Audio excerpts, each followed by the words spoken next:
नमस्कार दोस्तों, इस YouTube चैनल में आपका बहुत बहुत स्वागत है। और आज हम फिर से बात करने वाले हैं अपने गेस्ट के साथ। आज हमारे साथ फिर से जुड़ रहे हैं बीके लक्ष्मण भाई जी, जो बहुत ही अनुभवी है इस फील्ड में। राजयोगी लाइफ स्टाइल बहुत ही सालों से वो अभ्यास कर रहे हैं राजयोग का, और बहुत ही अनुभवी, उन्हीं से हम बात करते हैं। और हमारे जो चैनल में जो भी कमेंट आए हुए हैं उस कमेंट पे हम बात करेंगे। आज 3 प्रश्न मुख्य रूप से हम उनसे पूछेंगे। तो आइए चलते हैं हम लक्ष्मण भाई जी के साथ। नमस्कार लक्ष्मण भाई जी, आपका इस YouTube चैनल में बहुत बहुत स्वागत है। फिर से आपकी पिछली 2-3 वीडियोस बहुत ही वायरल हुई इस चैनल में। आपके जो प्रश्न उत्तर थे लोगों को बहुत सहयोग कर रहे हैं। आज हम फिर से 3 प्रश्नों का जवाब आपसे जानना चाहते हैं इस YouTube चैनल में फिर से कुछ प्रश्न आए हैं जो कि उसका सॉल्यूशन आपसे लेना चाहेंगे। आप बहुत अनुभवी हैं राजयोगी लाइफ स्टाइल में। तो हमारा प्रश्न ये है कि कितने भी नशा मुक्ति कैंपेन चल रहे हैं उसमें लोगों का एक जनरल सवाल है, वो ये है कि आप लोग इतना मेहनत करते हैं, नशा मुक्ति, सबको नशा मुक्त कराने के लिए जागरूक कर रहे हैं, तो क्यों नहीं आप सरकार को बोलते हैं कि सरकार ही इस पे बैन कर दे, या इसको पूरे तरीके से जब तक बनता रहेगा तब तक तो लोग पीते रहेंगे, खाते रहेंगे, गुटखा खैनी शराब। इस पे बैन क्यों नहीं करती है सरकार ही कर दे इसको बैन। क्या कहेंगे आप लक्ष्मण भाई जी? जी नमस्कार सभी को। और रहा बात, ये संसार है और संसार में सब कुछ चलता है। आपको जब कहीं जाना होता है तो पर्टिकुलर आप उसी ट्रेन को पकड़ के जाते हैं ना, बाकी ट्रेन को तो नहीं पकड़ने जाते हैं। जिस ट्रेन के द्वारा आप अपने गंतव्य स्थान पे पहुंचेंगे, आपका अटेंशन उसी ट्रेन पे रहता है। उसी प्रकार आप जब सब्जी मार्केट जाते हैं तो आपके माइंड में रहता है कि मुझे ये सब्जी चाहिए। सारे सब्जी वहाँ पे उपलब्ध है, लेकिन आप पर्टिकुलर उन्हीं सब्जियों को लेके ही आप घर आते हैं। तो उसी प्रकार हमारे जीवन में क्या खराब है, क्या सही है, इतना तो हमारे पास भी बुद्धि होना चाहिए ना। हम अपने धन को क्यों बर्बाद कर रहे हैं? नशा जो हम कर रहे हैं वो धन को, लक्ष्मी का दुरुपयोग कर रहे हैं। पुड़िया खा के थूक रहे हैं, सिगरेट जला करके अपने खुद फेफड़े को काला कर रहे हैं। तो अगर हम पढ़े लिखे हैं तो ये गलती तो हमसे नहीं हो सकती है। दारू पी के खुद का लीवर और खुद का किडनी हम खराब कर रहे हैं, तो जान रहे हैं कि इस नशा से खराबी हो रही है, बर्बादी हो रही है, तो मैं इस धन को वहां क्यों बर्बाद कर मुंह में खर्च कर रहा हूं, जो आने वाले समय में और मुझे बड़ा पनिशमेंट देने को तैयार है। तो कमी अपने अंदर देखिए। संसार तो संसार है, यहाँ तो भांग धतूरा भी मिलता है, सब चीज, जहर भी उपलब्ध है, अमृत भी उपलब्ध है। आप डिसाइड कीजिए ना भाई क्या चाहिए आपको जो चाहिए वो लीजिए ना। ओम शांति। भाई जी, बिहार में भी बहुत कुछ स्टेट में सरकार भी एक्शन ले ली है, नशा पूरे तरीके से बैन ही कर दिया है। तो इसको बैन करने से भी क्या नशा मुक्त हो गए लोग? नहीं, और अपराध बढ़ता है, क्योंकि लोगों का बुद्धि बार बार उस पे जाता है। इससे मुक्त होने के लिए हमारे अंदर अवेयरनेस चाहिए। जब तक ज्ञान नहीं होगा आप इस अज्ञानता से मुक्त नहीं हो सकते हैं। एक धन कमाने के लिए हमारा ये तन, 5 तत्व मिलकर सहयोग देते हैं तो हम उस धन को कमाते हैं। हम नशा करते क्यों हैं? अल्पकाल के सुख के लिए करते हैं, या फिर गम भुलाने के लिए। बहुत लोगों के जीवन में गम आ जाता है, परिस्थिति आ जाती है, तो सोचते शायद नशा करने से दूर हो जाएगा। नहीं, ये एक बहुत बड़ा भ्रम है। परिस्थितियां आएंगी, चैलेंजेस आएंगे, जीवन यही कहता है। जीवन में उतार चढ़ाव ना हो तो जीवन कैसा? लेकिन उसके लिए भगवान को, अल्लाह ताला को, गॉड को अपना सहारा बनाइए ना।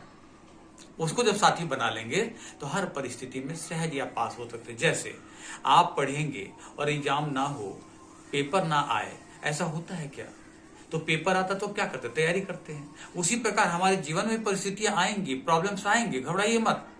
साथ में भगवान को साथी बनाइए, अल्लाह ताला को बनाइए, गॉड को, जिसको आप मानते हैं उसको साथी बना लीजिए। आप इससे मुक्त हो जाएंगे। उस धन को सदुपयोग कीजिए, दुरुपयोग मत कीजिए। मतलब हमें अपने आप पर फोकस करना है। अपने पर सरकार क्या कर रही है नहीं कर रही है वो तो अपने लेवल पे। सरकार क्या क्या करेगी? सरकार क्या क्या सब सारा ठीकरा हम सरकार पे फोड़े, यही शोभा देगा। सरकार गवर्नमेंट जॉब दिलाएगी, हम खुद आदमी हुए बनेंगे, हम पढ़ लिख लिए ना, इतना तो बुद्धि आ गया, हम कुछ तो करें। सरकार के भरोसे बैठे रहेंगे तो निकम्मे बन जाएंगे हम। बहुत अच्छा जवाब आपने दिया भाई जी कि हमें शुरुआत तो अपने आप ही अपने ऊपर फोकस करना है। हमें दूसरों को नहीं देखना है कि सरकार बंद करेगी तब हम गुटखा छोड़ेंगे, खैनी छोड़ेंगे। सरकार क्यों चला रही है ना, वो तो हमें छोड़ना है, तो हमें इंटरेस्ट देके अपने ये संसार फोकस है, करना इसमें सब चाहिए। चीज चलेगा, लेकिन आप बच के रहिए अपने।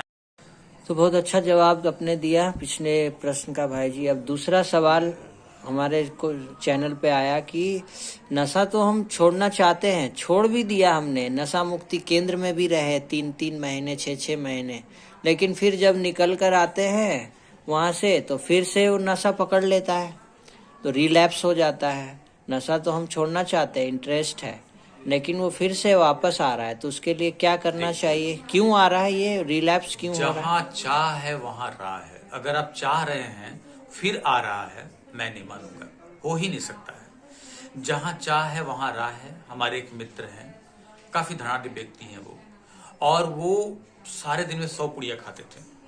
तो संजोग से उनको एक बार चेकअप कराने के लिए वो गए थे बेंगलोर, तो उधर ही वो बालाजी मंदिर पड़ता है, तो उनका संकल्प हो कि हम बालाजी मंदिर जाएंगे। तो वहाँ पे कुछ नॉर्म्स थे कि वहाँ पे आप जब जाएंगे तो 3 बजे से 4:30 बजे तक ही टिकट मिलेगा, वो भी 800 850 के बाद टिकट आपको नहीं मिलेगा। इतने ही टिकट वो लोग देते हैं ऑथेंटिक रूप से आपको दर्शन करने के लिए। तो वो भाई बोला, उसका ड्राइवर बोला सर मिलेगा नहीं आपको, क्योंकि पहले से इतना लंबा लाइन है। वो भाई संकल्प किया मुझे लेना है, और वो प्रेम से लाइन में गया और सबसे आगे चला गया जहाँ काउंटर था। संजोग देखिए कि जब खुलने का टाइम हो रहा था तो उसके सामने जो भाई 2 नंबर पे खड़ा तो क्या कहता है, भैया आ जाइए अपने लाइन में। और मैं अपने लाइन में आ जाऊँ, हाँ आप लाइन में अपने आ जाइए, अब खुलने वाला काउंटर है। कमाल देखिए ऊपर वाले के। तो चाह था तो राह मिला, टिकट भी मिल गया। अब ड्राइवर बोलता है मिला टिकट, तो उसको 2 बजे का टाइम मिला। अब ड्राइवर बोलता है सर चलिए आराम से खा पी के कहीं लोग सो जाते हैं गाड़ी में, जब टाइम होगा तब चले जाइएगा। वो क्या कहता है, मैं नहीं सोऊंगा और ना मैं खाऊंगा, बस एक कप चाय पिलाओ, मैं आया हूं तो बढ़िया से विधि पूर्वक दर्शन करके जाऊंगा।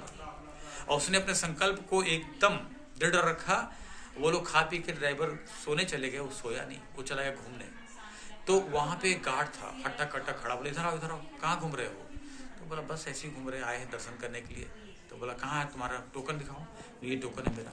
तो 2 बजे का है, बोला हाँ, तो एक काम करो तुम इधर से चले जाओ। बोले जाए, हाँ जाओ जाओ जाओ। अब उसको जाने को मौका मिल गया। बोला 3 नंबर जब काउंटर आएगा ना, तो बस वहां पे आपको हो सकता है कि मांगे देखने के लिए टाइमिंग आपका, तो वहां पे आपको थोड़ा दिक्कत हो, अगर हो तो साइड खड़ा हो जाना, थोड़े बाद आप चले जाना। बिलीव नहीं कीजिएगा, वो तीनों काउंटर में कोई से नहीं पूछा, पूछा भी तो जैसे अभी ऊपर से निकालने जाते नहीं जाओ जाओ जाओ। और वो गया और मात्र विदिन 1 आवर्स के अंदर फर्स्ट क्लास दर्शन करके अपना चला आया। उसके बाद ड्राइवर को बोल रहा चलो जी, बोले कहाँ सर अभी बहुत टाइम है आपको, टाइम हम दर्शन करके चले। बोले ये कैसे हो गया? तो चाह था, भगवान ने राह दिखाई, और वो व्यक्ति उस दिन सारा दिन उसको फील ही नहीं हुआ कि मैं पुड़िया खाऊंगा। और इवन तक कि जब वो प्लेन में बैठ करके और जामतड़ा आने के लिए तैयार हुआ, तो वो व्यक्ति अपने स्टाफ को 2 पुड़िया कम से कम रखना, जरूरत हो तो खाएंगे। लेकिन वो 2 पुड़िया घर लेके आया, 6 महीना तक घर में रखा रहा। उसकी वाइफ बोली क्या रखे हो, क्या करना? बोला फेंक दो, मुझे उसकी जरूरत नहीं है।